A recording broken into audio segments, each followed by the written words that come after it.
பேப்பர்ல எல்லாம் வருது. எத்தனை பேர் அதை படிக்கிறீங்கன்னு தெரியாது. நான் சொல்ற வார்த்தை நீங்க கேள்விப்பட்டீங்களான்னு பாருங்க, இல்லைன்னா நான் உங்களுக்கு எக்ஸ்பிளைன் பண்றேன். டூ ஸ்டேட் சொல்யூஷன் ஏதாவது கேள்விப்பட்டிருக்கீங்களா? டூ ஸ்டேட் சொல்யூஷன் ஐயா கேள்விப்பட்டிருக்கிறார். அப்படின்னா என்ன அப்படின்னு கேட்டா, எருசலேம் பட்டணத்தை ரெண்டாக பிரிப்பது. எருசலேமை ரெண்டா பிரிச்சு ஓல்டு சிட்டி நியூ சிட்டி அப்படின்னு பிரிக்கிறது.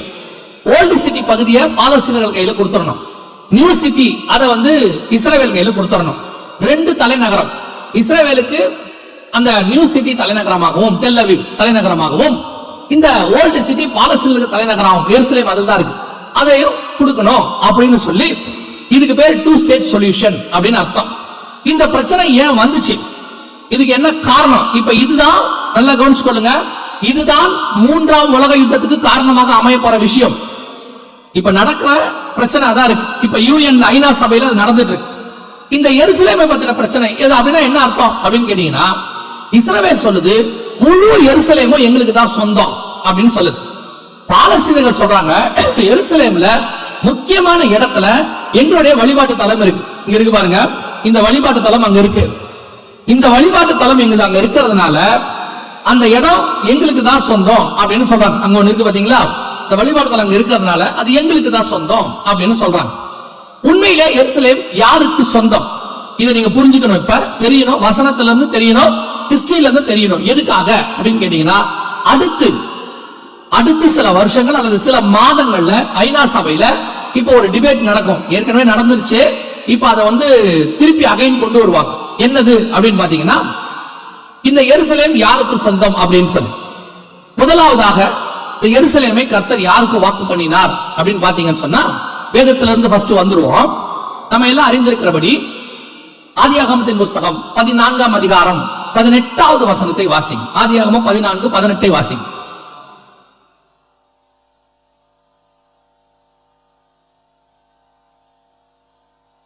யாராவது ஒருத்தர் மைக்ல வாசிங்க. சாலமோன் இல்லது சாலேமின் ராஜாவாகிய.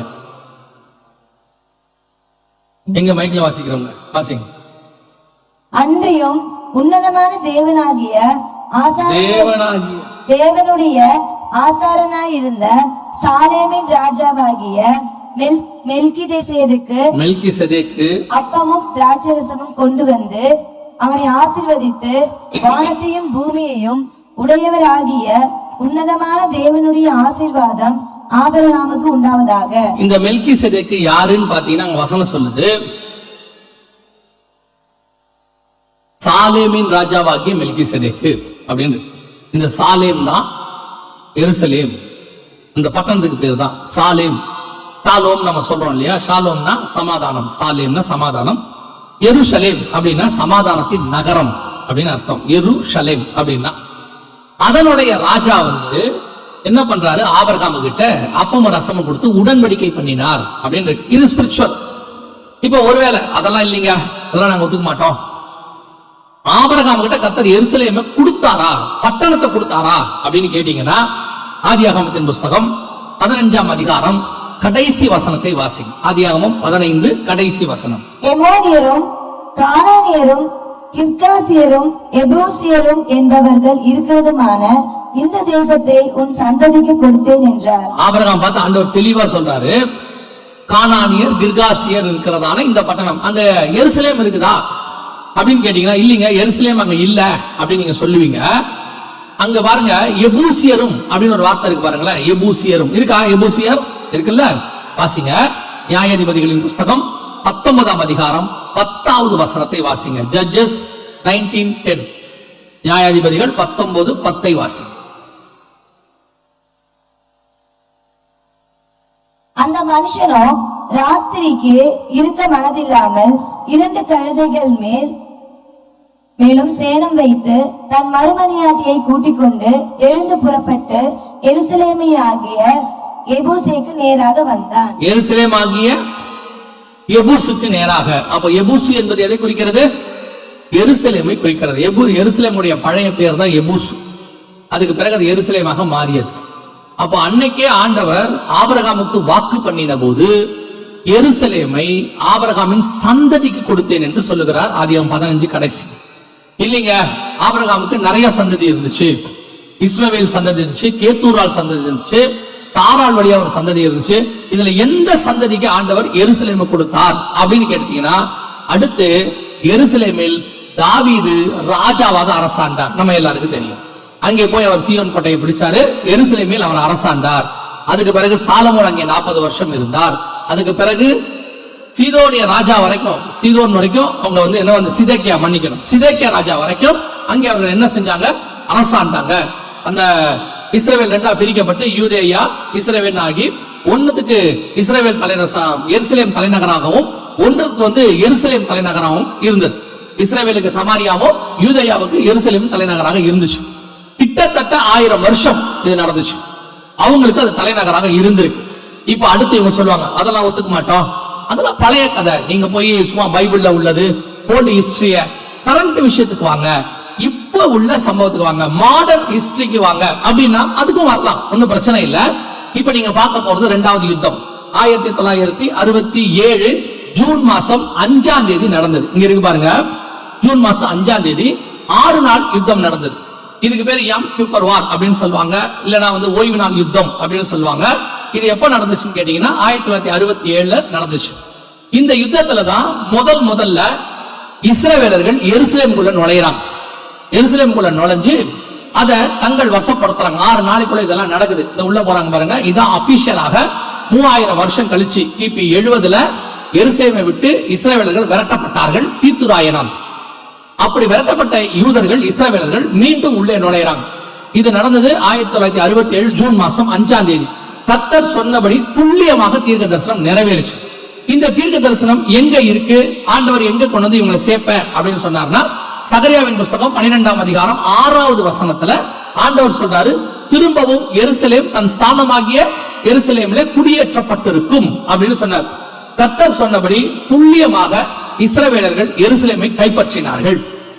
இத இப்ப நீங்க மாடர்ன் ஏஜ்ல எடுத்துக்கிட்டீங்கன்னா, முதலாம் உலக யுத்தம் முடிஞ்ச உடனே எல்லா நாடுகளும் சேர்ந்து ஜெனீவாவுல ஒரு ஒப்பந்தம் செஞ்சாங்க. என்னன்னு கேட்டா, வார் கிரைம் அல்லது வார் டீடைல்ஸ் பத்தி அங்க இருக்கும். அதன்படி ஒரு யுத்தம் முடியும் போது எதை ஒரு நாடு முன்னேறி இருக்குதோ அது வரைக்கும் அந்த நாட்டுக்கு சொந்தம்னு சட்டம் இருக்கு. நீங்க நிறைய நேரத்துல டிவில பாத்திருப்பீங்க, ஜெனீவா ஒப்பந்தத்தின் படி அப்படின்னு சொல்லுவாங்க. அந்த ஜெனீவாங்கிறது சுவிட்சர்லாந்துல இருக்கு. அந்த பட்டத்துல வச்சுதான் இத அவங்க ஃபர்ஸ்ட் கொண்டாந்தாங்க. அதன் அடிப்படையில் எந்த நாடு யுத்தம் முடியும் போது எவ்வளவு முன்னேறி இருக்கோ அது அவங்களுக்கு சொந்தம். அதன் அடிப்படையில் அந்த சட்டத்தின்படி பாத்தீங்கன்னா 1967 ஜூன் மாசம் 5ஆம் தேதி ஆரம்பிச்ச இந்த யுத்தத்துல எருசலேம் முழுக்க இஸ்ரவேல் வசம் வந்துடுச்சு. இப்போ பாருங்க, பைபிள் படி எடுத்துக்கிட்டீங்கன்னா ஆபிரகாமுக்கு வாக்கு தத்தத்தின்படி எருசலேம் அவங்க சந்ததிக்கு சொந்தம். உலக பிரகாரமா சரித்திரமா எடுத்தீங்கன்னா தாவீதுல ஆரம்பிச்சு அந்த சிதேக்கியா ராஜா வரைக்கும் அதுல அரசாண்டு இருக்கிறாங்க. அடுத்து இன்னைக்கு உள்ள சட்டத்தின்படி எடுத்தீங்கன்னாலும் ஜெனீவா ஒப்பந்தத்தின்படி எருசலேம் யுத்தத்தின்படி அவங்களுக்கு சொந்தம். இதான் 2வது யுத்தம். எப்படி பார்த்தாலும் எருசலேம் யாருக்கு சொந்தம்? இஸ்ரவேலர்களுக்கு தான் சொந்தம். அது அவங்களுடைய பட்டணம். கர்த்தர் சொன்னபடி இது வாக்குத்தத்தத்தில் இருக்கு. 12ஆம் அதிகாரம் 6ஆம் வசனம். இப்ப நீங்க என்ன செய்ய போறீங்கன்னா, ஒரு செய்தி உட்கார்ந்து இன்ட்ரெஸ்டா கேட்கறவங்க நிறைய பேர் இருக்கிறீங்க. நீங்க என்ன செய்யுங்க, பைபிள்ல சகரியாவின் புத்தகம் 12ஆம் அதிகாரம் 1 முதல் 6 வசனத்தை மார்க் பண்ணி வச்சுக்கோங்க. இது என்ன தீர்க்க தரிசனம் கேட்டீங்கன்னா, 1967 இருந்து 2025 வரைக்கும் நடந்து கொண்டிருக்கிற எருசலேம் சம்பவங்கள் அந்த தீர்க்க தரிசனமா அங்க இருக்கு. சகரியா 12 1 முதல் 6 வசனத்துல 1967 அவங்க நாட ஜெயிச்சதுல இருந்து, அந்த பட்டணத்தை பிடிச்சதுல இருந்து இப்ப நடந்துட்டு இருக்கிற விஷயம் வரைக்கும் அதுல சொல்லப்பட்டிருக்கு. இப்ப நல்லா கவனிங்க. அந்த சகரியா 12:6 வசனம் தெளிவா சொல்லுது, எருசலேம் திரும்பவும் தன் ஸ்தானமாக எருசலேமிலே குடியேற்றப்பட்டிருக்கும் அப்படின்னு இருக்கு. இங்க பாருங்க, எருசலேம் குடியேறியாச்சு. கர்த்தர் சொன்னது எவ்வளவு பெரியதான தீர்க்க தரிசனம் பாருங்களேன். ஒரு மொட்டையடிக்கப்பட்ட ஒரு தேசம். மீகா 3:12 சொல்வாரு, எருசலேம் மண்மேடாகி போகும். கிபி 1900 எருசலேமை சுத்தி பார்க்க போனவங்க சொல்றாங்க, அதுல ஒரு மரம் கூட இல்லையாம். ஒரே ஒரு மரம் கூட இல்லாம இருந்துச்சாம். அந்த அளவுக்கு பட்டணம் பாழாய் போச்சாம் ஆண்டவர் சொன்னபடி. ஆனால் அதே ஆண்டவர் சொல்றாரு, மீண்டும் எருசலேம் குடியேற்றப்பட்டிருக்கும். கர்த்தர் சொன்னபடியே துல்லியமாய் குடியேறியாச்சு. ஆண்டவர் சொன்னபடி ஒரு பட்டணத்தை மண்மேடாக்கவும் அதே பட்டணத்தை குடியேற்றவும் அவரால் முடியும். அவர் தான் சொன்னார், எருசலேமில் யூதர்கள் செய்த தப்பை பார்த்துட்டு யூதர்களுடைய பட்டணத்தை விட்டு அவங்களை துரத்திட்டு இது மண்மேடாக்கி போகும் சொன்ன அதே ஆண்டவர் சொன்னாரு, அவனை திருப்பி கூட்டிட்டு வருவேன்னாரு. இப்ப கூட்டிட்டு வந்தாச்சு, அங்க திருப்பி இதாயாச்சு, அதாவது அவன் குடியேறியாச்சு, ஆண்டவர் சொன்னபடியே குடியேறியாச்சு. ஆனா அதுல ஒரு வார்த்தை கர்த்தர் சொல்றாரு பாருங்க, 12:6, எருசலேம் திரும்பவும் தன் ஸ்தானமாகிய எருசலேமிலே குடியேற்றப்பட்டிருக்கும். எருசலேமுக்கு என்ன ஸ்தானம்? எருசலேமுக்கு என்ன ஒரு ஸ்தானம் இருக்குதுன்னு கேட்டீங்கன்னா, அது மகாராஜாவின் நகரம்னு சொல்லுவாங்க. அதுதான் இஸ்ரவேலுடைய தலைநகராக இருக்கணும். எப்பத்துல இருந்து? சாலேமின் ராஜாவாகிய மில்கிசேதேக்கு இருக்கு, அங்கிருந்து. அதுக்கப்புறம் தாவீது சாலமோன் காலத்துல இருந்து அது தலைநகரம் தான். இயேசு திரும்பி வரும்போது அது தலைநகரம் தான் இருக்கணும். அவர் அந்த 1000 வருஷ அரசாட்சி அங்கதான் செய்வார், அப்படிதான் பைபிள் சொல்லுது. அப்படி இருக்கும் பொழுது எருசலேம் தலைநகராக மாறணும். 2004 இந்த ஊழியத்தை நாங்கள் ஆரம்பிக்கும் பொழுது ஆண்டவர் இந்த காரியங்கள்லாம் சொல்லும் பொழுது அப்பத்துல இருந்து சொல்லிட்டே இருக்கிறோம், எருசலேம் தலைநகராக மாறும். ஆனால் அன்னைக்கு உள்ள சூழ்நிலையில மாற ஒரு இன்ச்சு கூட வாய்ப்பு இல்லை. ஏன்னு கேட்டீங்கன்னா, உலகத்திலேயே the most sensitive place அப்படின்னு கேட்டா எருசலேம் தான். அதுல ஏதாவது கை வச்சா 22 அரபு நாடு இருக்கு, அத்தனை பேர் சேர்ந்து அடிப்பான். அதே நேரத்தில் அமெரிக்கா என்ன செய்யும் கேட்டீங்கன்னா, அரபு நாடுகளை பகச்சிக்காது. காரணம் என்னன்னா, அவங்க கிட்ட இருக்கிற எண்ணெய் வளம், அவங்களோட இருக்கக்கூடியதான வியாபாரம். அதனால அவங்க என்ன பண்ணுவாங்க, யூதனுக்கும் நல்லவனா இருப்பாங்க, அரபியர்களும் நல்லவனா இருப்பாங்க. அதனால அவங்க என்ன பண்ணுவாங்கன்னா, இந்த எருசலேமை தலைநகரா மாத்த ஒத்துக்கவே மாட்டாங்க அமெரிக்கா, எப்பவும் ஒத்துக்க மாட்டாங்க. ஆனா என்னை பொறுத்த வரைக்கும் இது அமெரிக்கா கையிலும் இல்ல, அமெரிக்காவுக்கு ஜனாதிபதி அவரம் கையிலும் இல்ல, இது முழுக்க ஆண்டவர் கையில இருக்கு. ஆண்டவர் எப்ப அதை தலைநகரா மாத்துவாரோ அவருக்கு தெரியும். சரியாக 1967 இவங்க வந்தாங்க, கரெக்டா 50வது வருஷம் 2017-18 50வது வருஷ காலத்துல அமெரிக்காவுக்கு அதிபராக ட்ரம்ப் வந்தார். இந்த ட்ரம்ப் அரசியல்வாதி கிடையாது, பிசினஸ்மேன். அவர் வந்தார். இவர் அரசியலுக்கு நான் ஜனாதிபதிக்கு நிக்க போறேன்னு எல்லாரும் சிரிச்சாங்க. இவர் ஜெயிக்க மாட்டாருன்னு சொன்னாங்க. எல்லாரும் வெளிப்படையா வீடியோ போட்டாங்க, இவர் ஜெயிக்க மாட்டாரு. அப்ப ரொம்ப கேலி பண்ணாங்க அவரை. ஆனால் ட்ரம்ப் ஆச்சரியப்படுற விதத்துல ஜனாதிபதி ஆயிட்டாரு. யாராலையும் நம்ப முடியல, அந்த ட்ரம்பாலையும் நம்ப முடியல, நம்ம எப்படி ஜனாதிபதி ஆனோம்னு சொல்லி. ஏன் இன்னை வரைக்கும் ஒரு விஷயத்தை நன்றாய் புரிந்து கொள்ளுங்கள். தானியேல் 2ஆம் அதிகாரத்தில் சொல்லப்பட்டபடி ராஜாக்களை தள்ளி ராஜாக்களை உருவாக்குறவர் கர்த்தர். அமெரிக்க ஜனாதிபதியிலிருந்து நம்ம ஏரியால இருக்கிற கவுன்சிலர் வரைக்கும் கர்த்தர் சொல்லாமல் ஒருத்தன் அந்த பதவிக்கு வரவே முடியாது. எப்படிங்க சொல்றீங்க? அது அப்படிதான். அவர் தான் பதவியில கொண்டு உட்கார வைக்கிறவர், ஒழுங்கா இல்லாட்டி அவர் தான் பதவியிலிருந்து தள்ளுகிறவர். ஆனா என்னன்னா, நாம என்ன நினைப்போம், இந்த ஆள் ஒழுங்கா இல்ல, ஏன் ஆண்டவர் விட்டுருக்கிறாரு, அவனுக்கு ஒரு டைம் வச்சிருப்பாரு. இப்ப எமோரியரின் பாவம் நிறைவாகிற வரைக்கும் இஸ்ரவேலர்கள் 400 வருஷம் அடிமையா இருக்கணும் பாரு எகிப்துல. அவங்க அங்க அடிமையா இருக்கிறது ஒரு பக்கம் எமோரியரோட பாவம் என்ன ஆகணும், நிறைவாகணும். அவருக்கு நிறைய காரியங்கள் இருக்கு.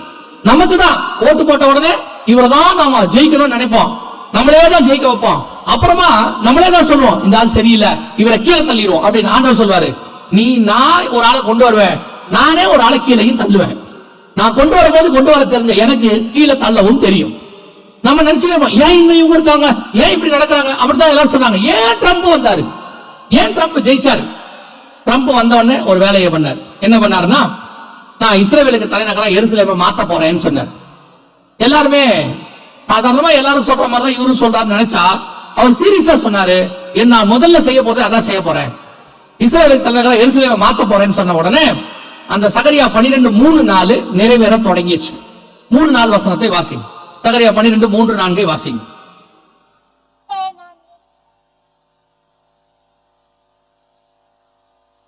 ஜனங்களுக்கும் பாரமான கல்லாக்குவேன், அதை கிளப்புகிற யாவரும் சிதைக்கப்படுவார்கள், பூமியில் உள்ள ஜாதிகள் எல்லாம் அதற்கு விரோதமாய் கூடிக்கொள்ளுவார்கள். அந்நாளிலே நான் குதிரைகளுக்கெல்லாம் நல்ல கவனிங்க, அந்த வசனம் என்ன சொல்லுது? அந்நாளிலே குதிரைகளுக்கு இல்ல, நான் இருங்க போதும். ஆண்டவர் சொல்றார், அந்நாளிலே பூமியில் உள்ள ஜாதிகள் எல்லாம் எருசலேமுக்கு விரோதமாய் கூடிக்கொள்வார்கள், எருசலேமை பாரமான கல்லாக்குவேன். இந்த தீர்க்க தரிசனம் அப்படியே நிறைவேறிச்சு. பாருங்க, எருசலேமை தலைநகராக ட்ரம்ப் அனௌன்ஸ் பண்ணார். Trump to recognise Jerusalem as Israel's capital. அவர் பண்ண உடனே பூமியில் உள்ள ஜாதிகள் எல்லாம் ஏகமாய் கூடிக்கொள்வார்கள். இங்க பாருங்க, கிட்டத்தட்ட 22 அரபு நாடு, அரப் நேஷன்ஸ், பக்கத்துல யூரோப்பியன் யூனியன், அதுல ஒரு 28 நாடு இருக்கு. 50 நாடு ஒன்னா சேர்ந்துக்குச்சு. ஒன்னா சேர்ந்துட்டு எருசலேம் தலைநகரா மாறக்கூடாது. அகைன்ஸ்ட், மாறக்கூடாது. யோசிச்சு பாருங்க, சகரியா 12:3 2017 நடக்குது. 2500 வருஷத்துக்கு முன்னாடி சொன்ன தீர்க்கதரிசனம் அப்படியே பூமியின் ஜாதிகள் எல்லாம் அதற்கு விரோதமாய் கூடிக்கொள்வார்கள். இது என்னைக்காவது இதுக்கு முன்னாடி நடந்திருக்குதான் பாருங்க. அன்னைக்கு நேபுகாத்நேச்சர் காலத்துல அந்த பாபிலோன் அரசாங்கம் மட்டும்தான் எதிராக வந்துச்சு. அதுக்கப்புறம் மேதிய பெர்ஷியர்கள் மட்டும் வந்தாங்க. அப்புறம் அலெக்சாண்டர் மட்டும்தான் வந்தார், தனித்தனியா வந்தாங்க. ஆனா வசனம் இங்க என்ன சொல்றது? 12:3-4 பூமியில் உள்ள ஜாதிகள் எல்லாம் அதற்கு விரோதமாய் கூடிக்கொள்வார்கள் எருசலேம். அப்படி ஒரு சம்பவம் இதான் ஃபர்ஸ்ட் டைம்.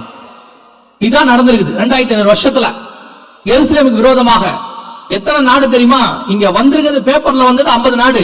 மொத்தமா நீங்க பாத்தீங்கன்னா ஏறக்குறைய 120 நாடுகளுக்கு மேல 128 நாடுகள் எருசலேமுக்கு விரோதமாக கூடிக்கொண்டார்கள். ஐநா சபையில ஓட்டு போட்டாங்க. ஓட்டு போட்டு எருசலேம் என்னவாக கூடாது, அதற்கு தலைநகரா மாறக்கூடாது அப்படின்னு ஒரு தீர்மானத்தை கொண்டு வந்து யார் யாரெல்லாம் இதுக்கு ஆதரவு தெரிவிக்கிறீங்க, ஃபேவர் அப்படின்னு கேட்டாங்க. இப்ப சொல்லுவாங்க பாருங்க எத்தனை பேருன்னு. ஏறக்குறைய 128 நாடுகள் அதற்கு இதாவதுச்சு. ஆதரவு எத்தனை பேர்னு பாத்தீங்கன்னா வெறும் 9 பேர் தான் அதுக்கு ஆதரவு. உலகத்தில் உள்ள நாடுகள்ல அதுல ஒரு 30-35 பேர் ஆப்சென்ட், அன்னைக்கு போல. அவங்க யாரும் போல அன்னைக்கு ஐநா சபைக்கு. இங்க இருக்கு பாருங்க, 128 நாடு எருசலேம் தலைநகரா மாறக்கூடாது என்று கூடிக்கொண்டார்கள். சகரியா 12:3-4 கர்த்தர் சொன்னபடி துல்லியமாக நிறைவேறிவிட்டது. இப்போ சொல்றேன், இது நடந்தது 2017. நம்ம கண்ணுக்கு முன்னாடி தான் இது நடந்துச்சு. நம்ம கிட்ட இருக்க பிரச்சனை என்னன்னா, தீர்க்க தரிசனம் ஒரு காலத்துல நடந்துச்சுன்னா ஒத்துப்போம், நடக்க போகுதுன்னா ஒத்துப்போம். நம்ம காலத்துல ஒண்ணு நடக்குது பைபிள்ல உள்ளதுன்னா அதை ஏத்துக்க மனசு வராது. ஏன்னா நம்மளை பொறுத்த வரைக்கும் பைபிள் பழைய புக்கு, எதிர்காலத்துல நடக்கும் விசுவாசம். ஆனா நம்ம காலத்துல இந்த பைபிள் லைவா இருக்குதுங்கிறத உங்களால இன்னும் ஏத்துக்கவே முடிய மாட்டேங்குது. யோசிச்சு பாருங்க, இதெல்லாம் கண்ணுக்கு முன்னாடி நடக்குது. பூமியின் ஜாதிகள் எல்லாம் ஏகமாய் கூடிக்கொண்டார்கள். ஆனா ஆண்டவர் என்ன சொல்றாரு? 12:3-4 இது நடந்துச்சு. 6ஆம் வசனத்துல கர்த்தர் சொல்றாரு, எருசலேம் திரும்பவும் தன் ஸ்தானமாக எருசலேமிலே குடியேற்றப்பட்டிருக்கும் அப்படின்னு சொல்றாரு. சொன்னபடி மிக துல்லியமாக எருசலேம் குடியேற்றப்பட்டாக்கி விட்டது. எருசலேம் திருப்பி தலைநகராக மாறிவிட்டது. இது நடந்தது 2017-18 நடந்துருச்சு.